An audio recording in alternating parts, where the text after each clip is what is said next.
and welcome back to Let's Play Silent Hill 4, The Room. It's time for the story finale. Last time, we made it through Building World, the second visit, and we met the ghost of Joseph Schreiber, and he told us that we need to kill Walter Sullivan, and the documents scattered around his apartment gave us some hints on how to do so. We need the flesh that ties Walter to his mother, and we need to find his original body. But where exactly can we go from there? We weren't really given much direction at that point, but we did get the Pickaxe of Hope, and it was embedded in that part of the wall in the room 302 of the past. But before we do that, there's just a couple things to take note of. Obviously, we've got another red diary scrap here. Number 1, 10 heart. Number 2, 10. Number 3, 10 hearts. Number 4, 10 hearts, Steve Garl. Number 5, 10. Number 6, 10 heart. Number 7, 10 hearts, Billy Locane. Number 8, 10 hearts, Miriam Locane. Billy and Miriam were, of course, the victims mentioned in the original magazine article in Silent Hill 2 that was about Walter Sullivan. One thing that I haven't really drawn attention to at this point in the game is that the twin victims are actually based on Billy and Miriam Locane, and that's actually kind of interesting because most other victims of Walter Sullivan were, of course, reanimated as ghosts within his world, but not Billy and Miriam. They are monsters en masse, and all the monsters, much like the monsters of the previous games, are based on the psychology of a character tied to the other world, in this case, Walter Sullivan. And it always made me wonder, I don't know if this is something they were intending to imply or not, but it does make me wonder if maybe because Billy and Miriam just appear constantly as monsters, if maybe Walter actually feels guilty about killing them. Just some food for thought. Number 9, 10 hearts. Number 10, 10. Number 11, Assumption, Walter Sullivan. So it looks like Walter was a victim of the 21 Sacraments, but rather than just simply becoming a mindless abomination, he instead gained power from assuming the form that he has thus taken so far. Number 12, Void. Number 13, Darkness. Number 14, Gloom. Number 15, Despair, Joseph Schreiber. Number 16, Temptation, Cynthia Velike. Number 17, Source, Jasper Gein. Number 18, Watchfulness, Andrew DeSalvo. Number 19, Chaos, Richard Braintree. Number 20, Mother, Eileen Galvin. Number 21, Wisdom, Henry Townsend. Actually, he misspelled his name here, Henry Townshend. August 7th. I actually never noticed that typo. The rest of the game consistently just spells it as Townsend. And let's just look at the peephole one last time. Does not look like there's anything for us out there. Now, you may have remembered at the end of the last video, there's a loud sound that we heard, but that was actually the shelf collapsing in the utility room. And if we look over here, you can see a diary spilled out onto the floor. It's a piece of paper. He used this place as the locus for the creation of his world. I'm certain he must have performed the ritual of the Holy Assumption near here, but I'm just not strong enough to stop him anymore. He locked me up in this room and played with me just like a toy. My eyes are starting to go blind. The pain. I can feel my body starting to die, but things are taken care of.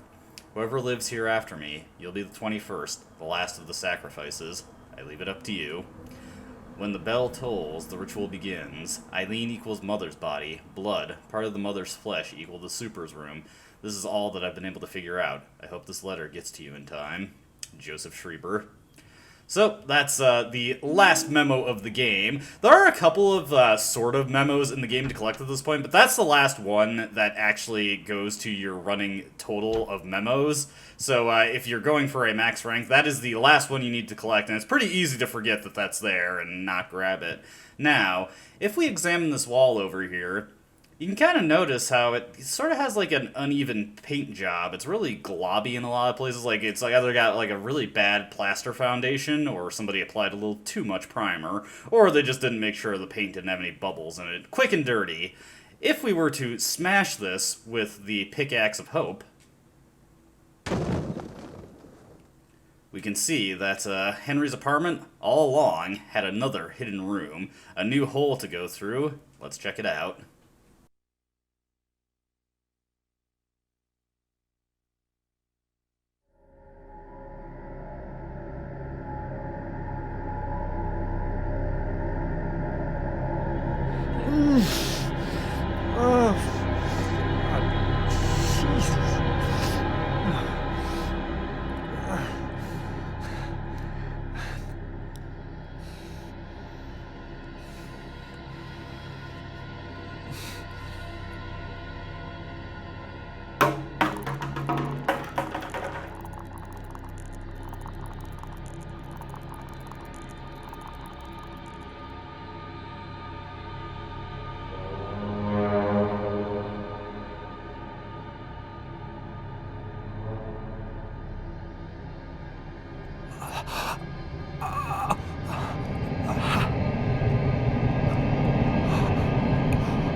Walter Sullivan, I presume. This is the real body of Walter Sullivan, ritualistically crucified in the storage room of room 302, which was then sealed up and hidden away. Never for Henry to even realize was here, but yeah, he's been sleeping adjacent to a dead body the entire time he's lived in this apartment.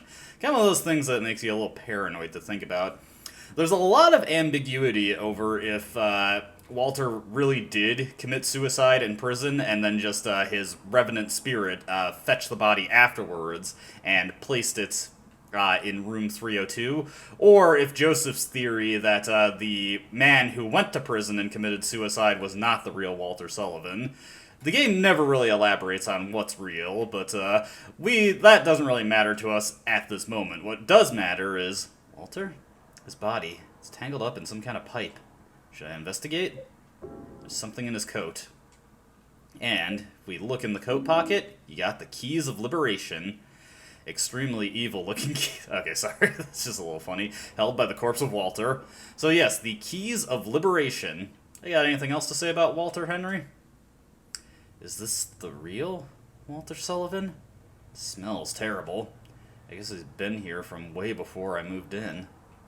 Creepy to think about. Not exactly sure what that stuff in the fridge is supposed to be, but that's neither here nor there. Oof, I can only imagine the smell. But we've got keys of liberation, and you know, there's one set of locks that has been taunting us this entire game, has persistently been holding us back. I think it's time to finally open the door to room 302. Sorry, Walter, I'm gonna have to go out at this point. You used the keys of liberation.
Here, too.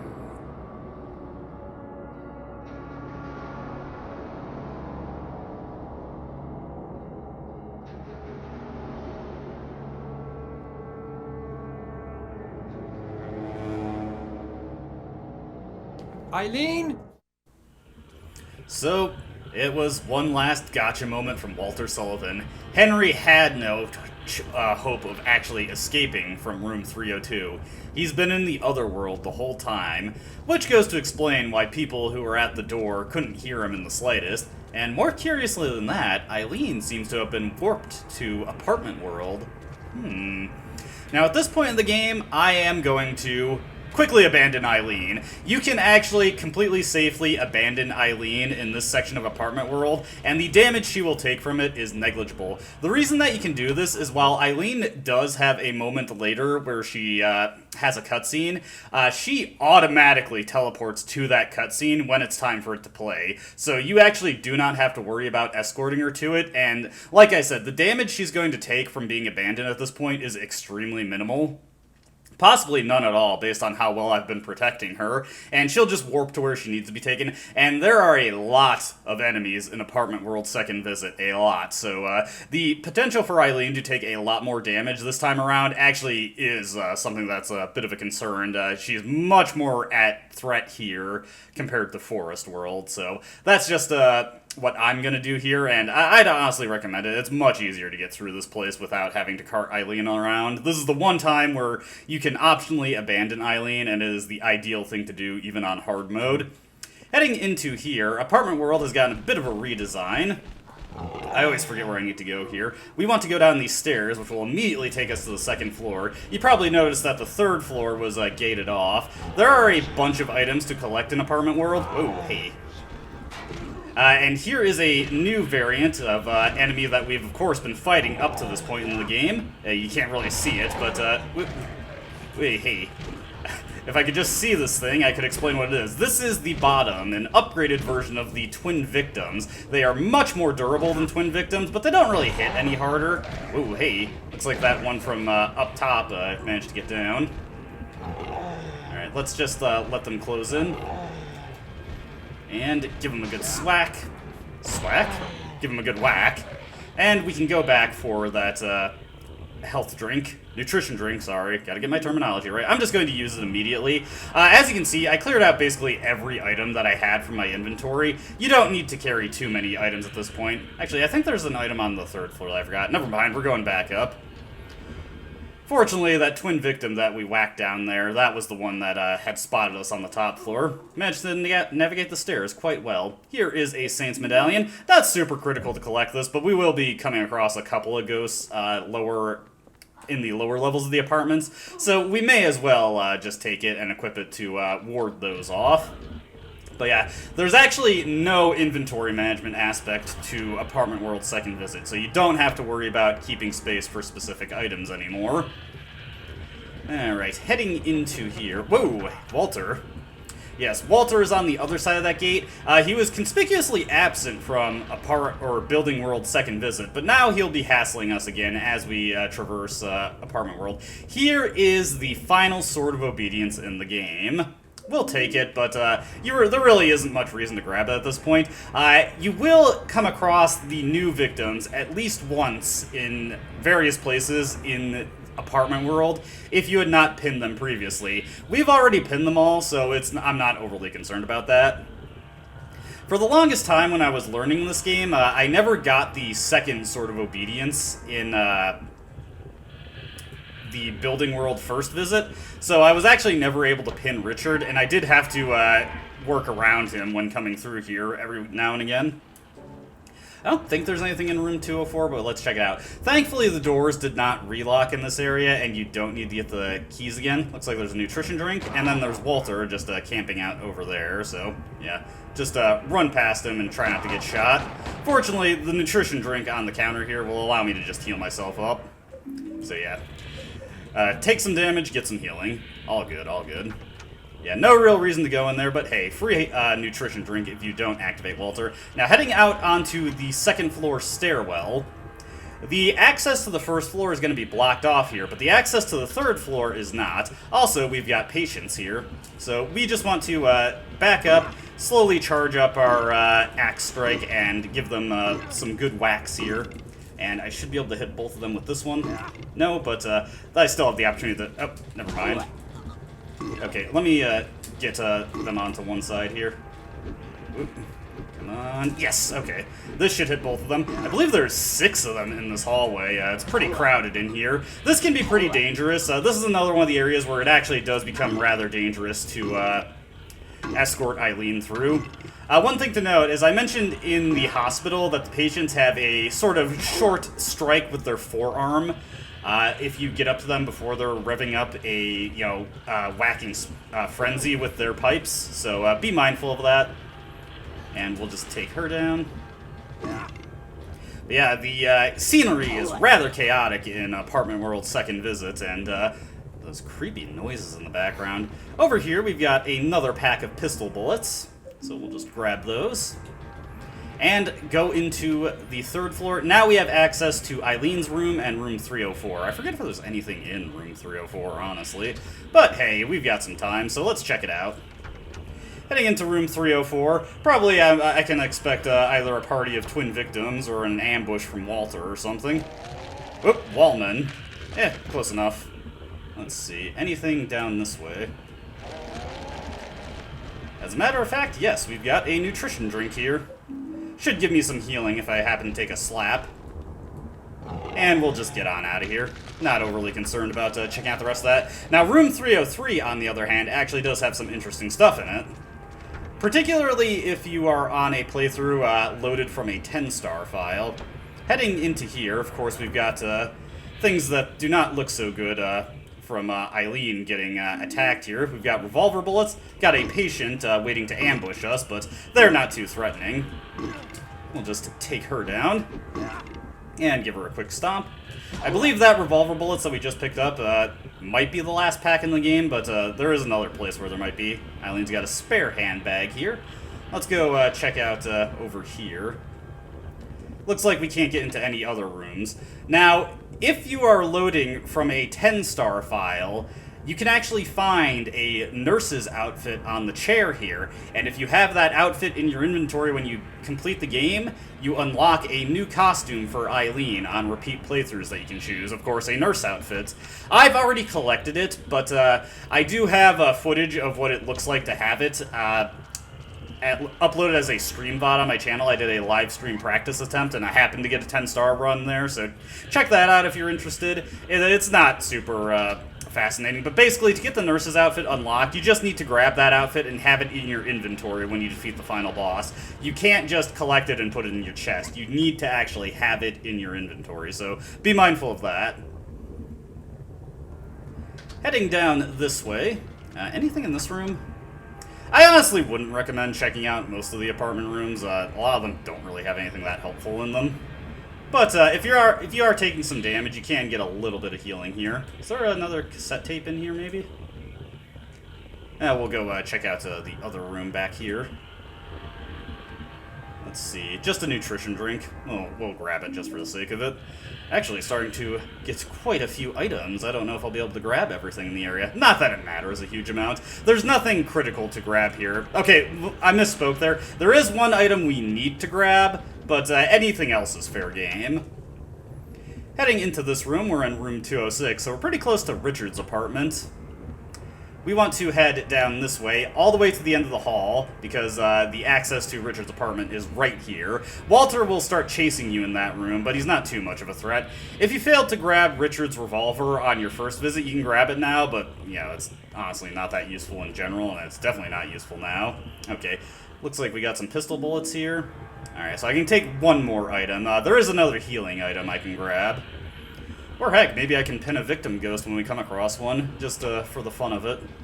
Over here we've got another bottom, so just start charging up an axe strike and take it down. One nice thing about the twin victims and the bottoms is that knocking them down with the rusty axe, they actually stay down just long enough that you can run up and stomp them and just kill them instantly. Who's that kid?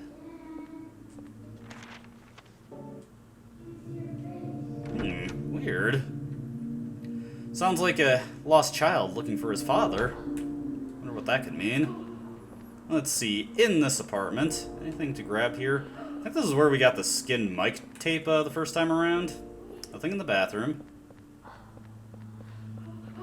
And in here, just another nutrition drink? Just another nutrition drink. Gonna leave that there, but handy to know if you've been taking some damage. In that stream that I mentioned, I actually was in a seriously bad situation when I got to this point because I got caught out by Walter and took a ton of damage. Got slapped by a couple twin victims.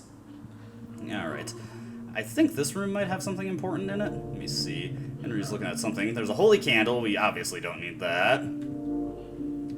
Heading over here. This is a portable medical kit. I'm gonna leave that there. And in here, yes, this is what I was looking for. The second ampule of the game. This is the last item that we're gonna grab for now, because we actually do need some space in our inventory to grab something else. But yeah, there is the last ampule of the game here, so this is a worthwhile detour to come into. There's nothing else interesting in any of the other apartments. It's weird. There's 6 chains in the way. I can't open the door. I wonder what that could be about. Or let me rephrase that. We've now gone past all the optional apartments. Every apartment I'm going to go into afterwards, we need to go into. And there are a couple of like nutrition drinks and portable medical kits, but nothing that's super critical to grab. Now, heading into this hallway right here, what the heck is that? Oh, shut the hell up. You can't blame it all on me. Weird.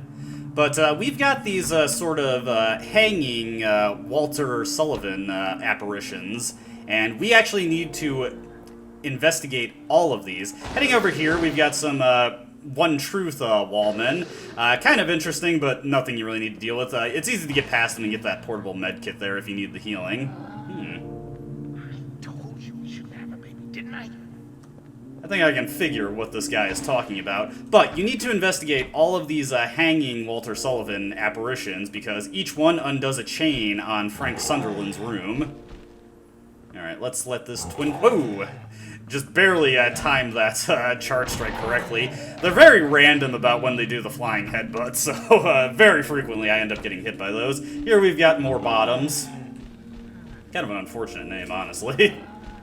So let's take out this one. There's another one in here, but they'll give us an opportunity to stomp the other one. Woo. Hey, hey, hey. And give this guy a good whack. And there we go. Closing out some of our final kills for this playthrough. Get out of here.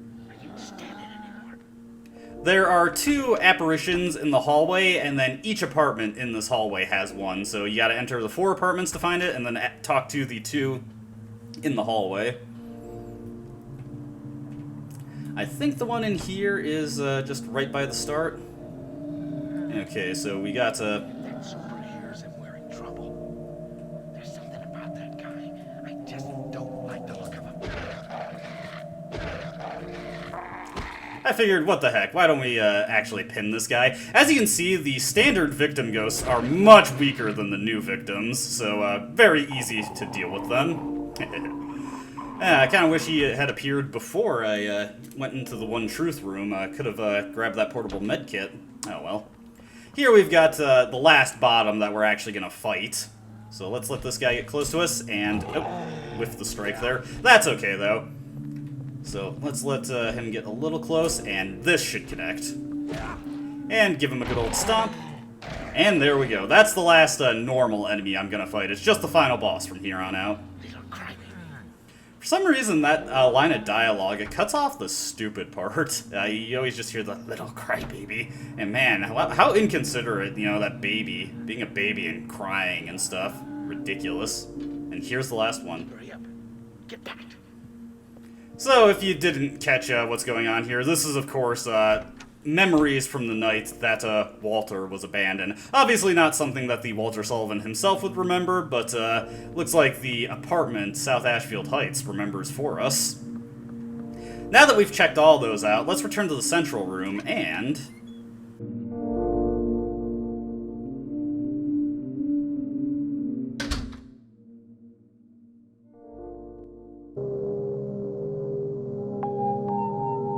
Eileen?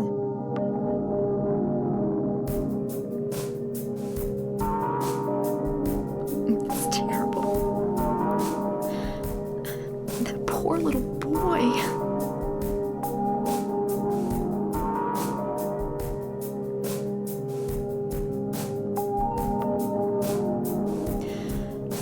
His parents just threw him away right after he was born.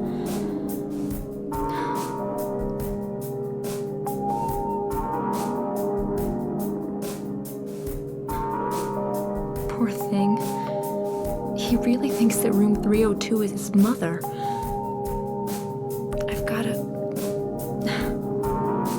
help him.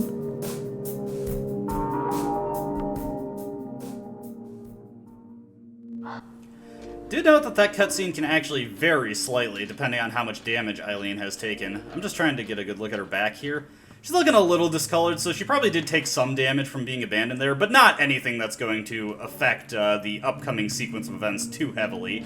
But that cutscene, yeah, there is a slightly different version of it if Eileen has taken a ton of damage. Now, something important to note here is that Eileen is actually going to stop following us very, very shortly from now. So if you are at all concerned about her condition at this point, what you can do here is you can start spamming, entering, and re-entering this hallway here to just recover a little bit of her HP. Every time you go through a door transition and Eileen hasn't taken any damage, in the previous room, she recovers like 1 to 3 hit points, so you can just spam these door transitions if you're just a little unconfident about the damage she's taken. If she actually has had like a visible change in appearance, you need to do dozens of transitions before she starts healing. I don't need to do that because we've done a pretty bang-up job of protecting her. Excuse the term of phrasing. Now that we have talked to all of the Walter apparitions...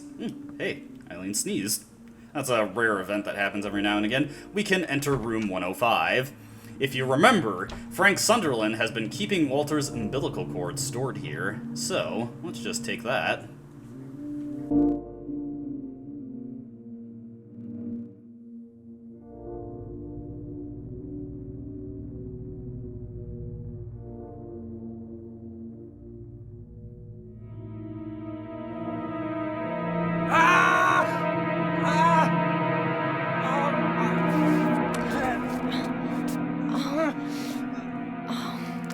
Henry?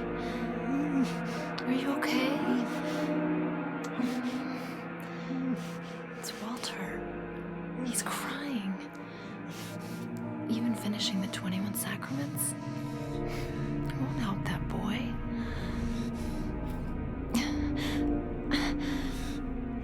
I'm going back, Henry.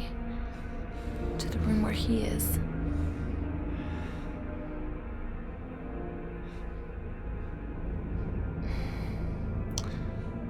We're the only ones. The only ones that can stop him.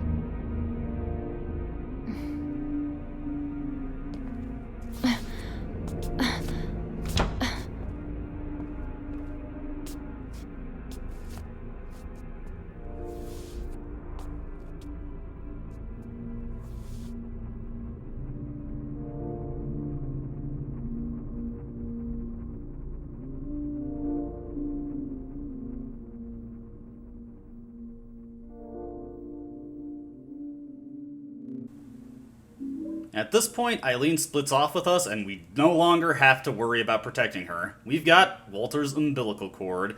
I suppose for the spiritualistic purposes of the 21 Sacraments ritual and how we can stop it, this probably counts well enough as Walter's mother's flesh. Obviously, in biological terms, technically the umbilical cord is Walter's flesh, but you know.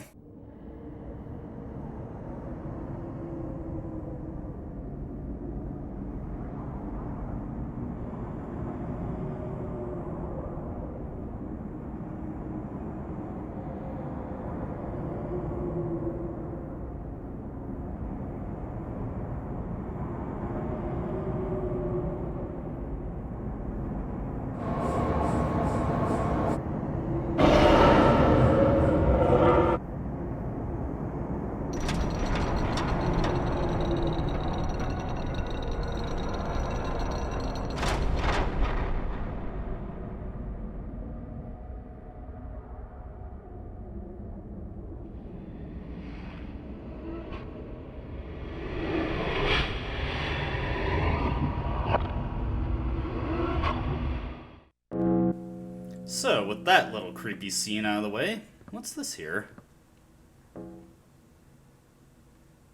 This woman. Is this Eileen? Yeah, that was a very strange machine that we saw. I'm going to use this nutrition drink just to top myself off real quick. At this point, we just have to return to room 302. However, there is going to be a bit of a caveat here. Several of the hallways that we're going to go back through are absolutely crawling with bottoms and twin victims. However, as long as you just start running past them as soon as you enter the hallway, they won't actually stop to slap you or headbutt you at all, so we should be able to get through no problem. I didn't really draw attention to it. Also, there's wallmen in here now. But obviously, Richard's apartment, if you hadn't pinned him in Building World, he'd attack you at this point. So just, you know, that's the one ghost attack that I actually remember offhand. Because so many times I was actually unable to pin Richard the first time I came across him. Alright, so just, yeah, as you can see, tons of enemies here. You just immediately want to start running to the door to the stairwell. And of course, we can't get back to room 302 from the third floor access on this part of the building, so we do need to head back through the hallways go into, I think this is room 203? Yeah, this is room 203. Alright, so let's go back through that wall and get back into room 202, then we can connect back to that stairwell that we came across and get back up to the 3rd floor, at which point we can finally return to room 302 and prep ourselves to finish the game. I'm only going to make some light inventory adjustments here, because you don't actually need too much going into the final boss fight. What you absolutely do need is, not counting the umbilical cord, you need 3 open item slots, or rather, you need at least 3 open item slots so that you'll have 4 once you utilize the umbilical cord in the final boss fight, and I'll explain why when we get there. Hey, it's little Walter again. He disappears as soon as we come up on the door. So now, this is our absolute last chance to get a haunting. Are there any creepy, spooky ghosts bothering us here?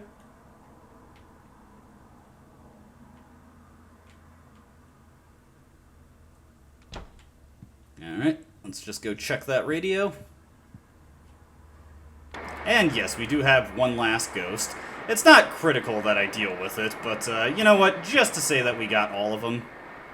Okay, so it's not in there. Probably in Henry's bedroom. Now, at this point, you do have to enter that hole in the wall again. And... ah, okay, I know where it is. This is the Shadow Child. Fortunately, we can just use up our last Saints medallion here. Hey, I just now noticed, I think that's the shadow of Kid Walter's model.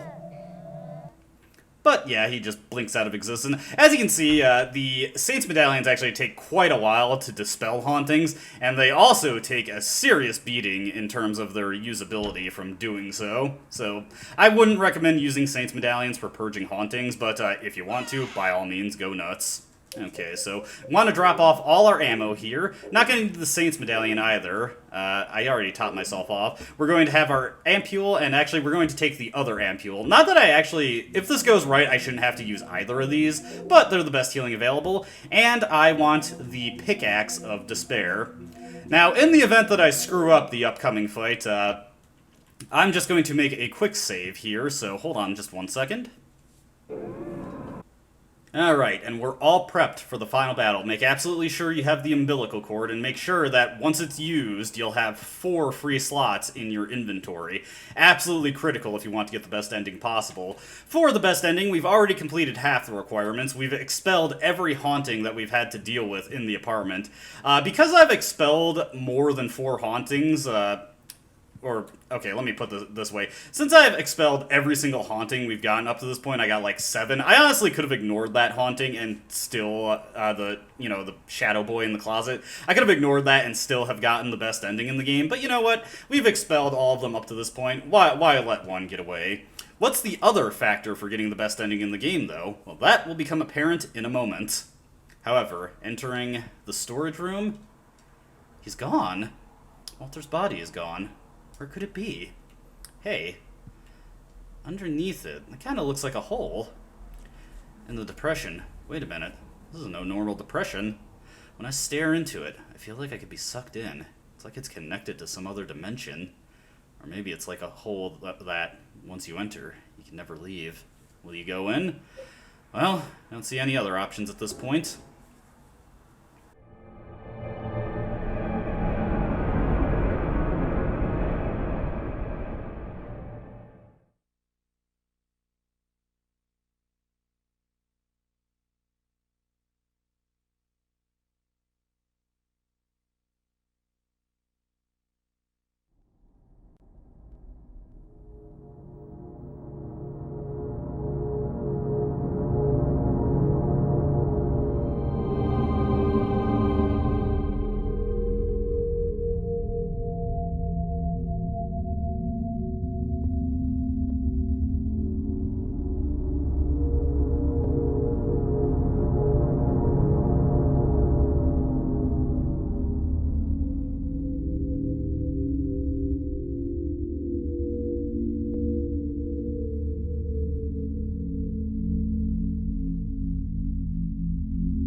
Henry was sort of floating in a fetal position, and we're in this bright red room. Like, the air almost feels like liquid. I wonder what that could be symbolic for. However, that's neither here nor there. What we do have to take note of is that there's another hole in the center, and much like the prison from Silent Hill 2, we are just repeatedly jumping in holes. Actually, just like the prison in this game also. Entering this hole will take us to the final boss fight. Get yourself mentally prepared. We're at the end of the game.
Hey there, little Walter.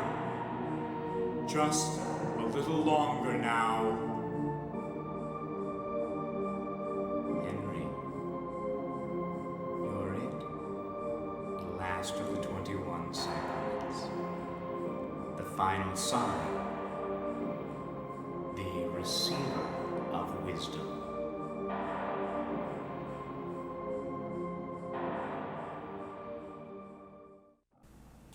Alright, so I actually need to stop and explain what's going on here, because there's quite a lot to take in. Eileen is fully under Walter's control at this point, and she is going to slowly walk towards that big machine in the center. I like to call it the juicer. How fast Eileen decides to walk towards this is dependent on how much damage she's taken at this point in the game. If Eileen walks into the juicer and gets juiced, you get a bad ending. Eileen living or dying is decided in this fight, and it is the second factor that decides what ending you've got. Now, to start this fight off, Walter will be completely invincible. You may notice in the background that there are some spears pinned into the wall, but we can't actually grab them at the moment if we interact with them. However, remember, we need to expose Walter's real body to his mother's flesh.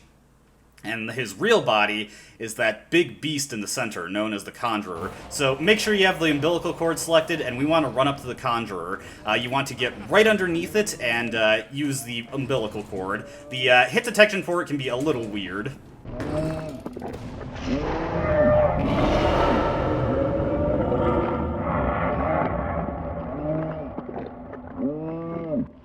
At this point, the spears can now be grabbed. Walter will be attempting to hassle us as we try to grab these spears. Also, I accidentally clicked through that. Spear of the Holy Mother. Spear with the Holy Mother carved into it. The Crimson Tome says that I have to stick 8 of these spears into Walter's body. So yes, these spears represent the victims of the 21 Sacraments post 10 Hearts murders. So we need to get all 8 of these and stick them into the Conjurer. Now, we're actually doing pretty good here. If you can grab these 4 spears before Eileen takes a step, that means you've done pretty good on protecting her. She'll usually take her first step after you've grabbed all these, as you saw there. As you can see, Shadow Walter, as I like to call him, will periodically use this Shungoku Satsu to just teleport right up to you. Alright, so we just want to stick all these spears into the Conjurer. Now, I want to move in a very particular way at this point. We want to go up to this one, and we want to stand right underneath this one, and ideally, yes, Walter will use the Shungoku Satsu to warp up to us there. Now, we want to move in a bit of a particular way to get him to stay there. Let me see here. Grab the last spear, and you kind of want to just run around the center, closer to the rim, and yes, that's exactly what you want to see. Alright, hopefully I hit this right. Yes! Okay. So now, Walter is going to get stuck against the wall there. Because is actually very good. Whoop, nope. Gotta keep hitting it with the spears to keep this thing locked in place. And Walter will fall over, and when he gets back up at this point, he will be vulnerable. Now, we want to equip the Pickaxe of Despair and start charging up a Charge Strike. Okay, and... Yes, okay. And if I can just connect with that... Okay, no, I missed that, but that's okay. I want Walter to just keep firing bullets like that. We can keep doing sidesteps there. And that's good if he does that. Whoop. Alright, so I missed there. Whoop. Alright, so... Let's just hit him like that, then back up. Okay, okay, good. And, whoop. Alright, I'm not timing my sidestep super well. Whoop. Come on. Okay, that's good, that's good. I want him to back up like that, though. Yeah, woo. Whoop. And if I can just get it. Alright. Yes, okay, that's exactly what we want to see.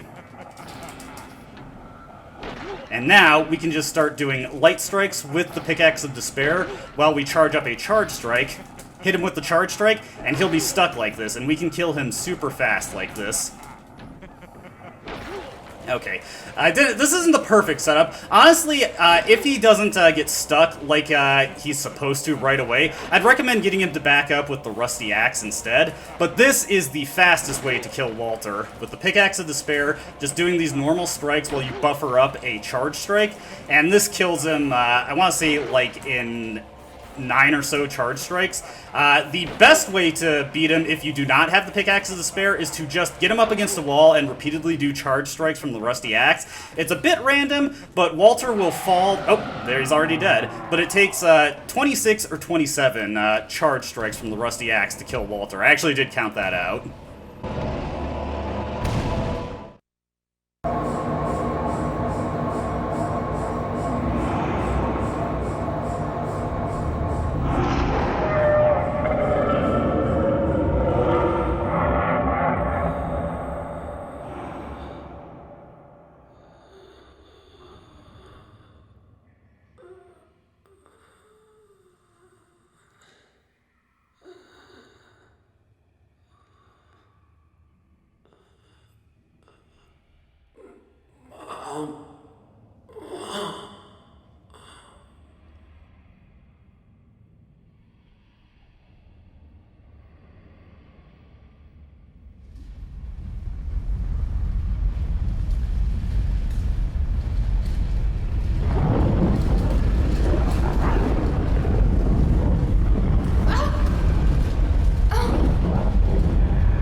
Thanks.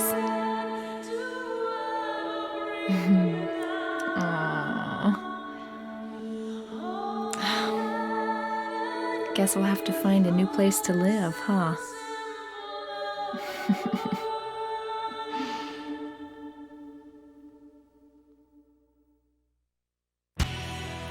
Haha, absolutely, Eileen. I don't think I'd want to return to South Ashfield after that. But yes, that is the good ending of Silent Hill 4: The Room. That is the escape ending. There are 4 possible endings to get, all determined by the hauntings of the apartment and whether or not Eileen dies or survives the final battle. Were Eileen to die in the final battle, and this is why I've been ignoring the save screen the whole game, we would have gotten the Eileen's death ending. If she were to survive, but we did not exercise enough hauntings from our apartment, we would have gotten the mother ending. And finally, if we failed to save Eileen, and if we did not exercise any of the hauntings, we of course would have gotten the 21 Sacraments ending. I'll be showing off those endings in a post-game content video, which, sadly, this game does not have super interesting post-game content. In fact, I covered most of it in the main series, the submachine gun and the chainsaw, but there are a couple interesting things to do on repeat playthroughs, but yeah, that's Silent Hill 4. I had a lot of fun actually getting ready for this game and making the Let's Play. I was kind of worried going into this game, since it doesn't exactly have great replay value, that I'd get kind of burned out on it, but truth be told, I've actually picked up a new appreciation for this game. I see in so many like challenge runs or Let's Plays kind of like saying, oh, you shouldn't play hard mode, it makes the game so frustrating, but honestly, I've had a great time playing this game on the hard mode. To me, this game lives and dies by its tension, and it's just a really fun experience to optimize your route through the game, see like what's the minimum number of apartment trips I can get through this in, and just seeing like, okay, how can I effectively keep Eileen safe at these various points of the game. I had a lot of fun optimizing my gameplay to get a 10.2 star run and getting a reasonably presentable Let's Play, and obviously there were times where, you know, I did risky things that I don't normally do, and of course got absolutely bopped for doing so, but you know, that's part of what keeps it interesting, and it was fun to like see like, okay, what if I deviate from my route a little bit? Just as a fun little bit, the ending theme here is sung by the same guy who sung the ending theme for Silent Hill 3, Joe Ramersa. Managed to get him back for this one. But, yeah, so we've got the other endings to show off. Sadly, a lot of the endings aren't too terribly interesting. Escape is, of course, the most satisfying one, but the more interesting ending to get outside of that one is the 21 Sacraments. Mother and Eileen's death kind of just end on anticlimactic notes and don't really have interesting things in them. Funnily enough, the Mother ending is actually extremely similar to the Escape ending up until the very end of it, where Eileen has a slightly different line and there's a bit of a post scene after the hospital room. But yeah, that was Silent Hill 4: The Room. I had a ton of fun making this Let's Play. I hope you had fun watching it, and I hope you learned a couple things about this game. Once we get through the credits here, as is customary for Silent Hill games at this point, we get a ranking screen. As you can see, we got a 8.2 star rating, which is surprisingly high, and that's because this game actually has very simplistic criteria for determining your rank as opposed to the previous games. I would say this is probably, not that it's necessarily easy to finish under these conditions, but as far as just like actually getting the 10-star ranking, it is definitely the easiest game in the series to do this, and we'll cover that once I upload my 10.2 star clear. But as always, I hope you enjoyed watching, and I hope to see you in the next video. Once we cancel out of the results screen here, we can save our file, and you can finally see the unedited save screen for the first time in this Let's Play. Good stuff, good stuff. Get your brand new Fear file, load that up to do your New Game Plus goodies, and that is where we're going to leave this Let's Play. And once again, hope you enjoyed watching, hope to see you next time, but until then, goodbye.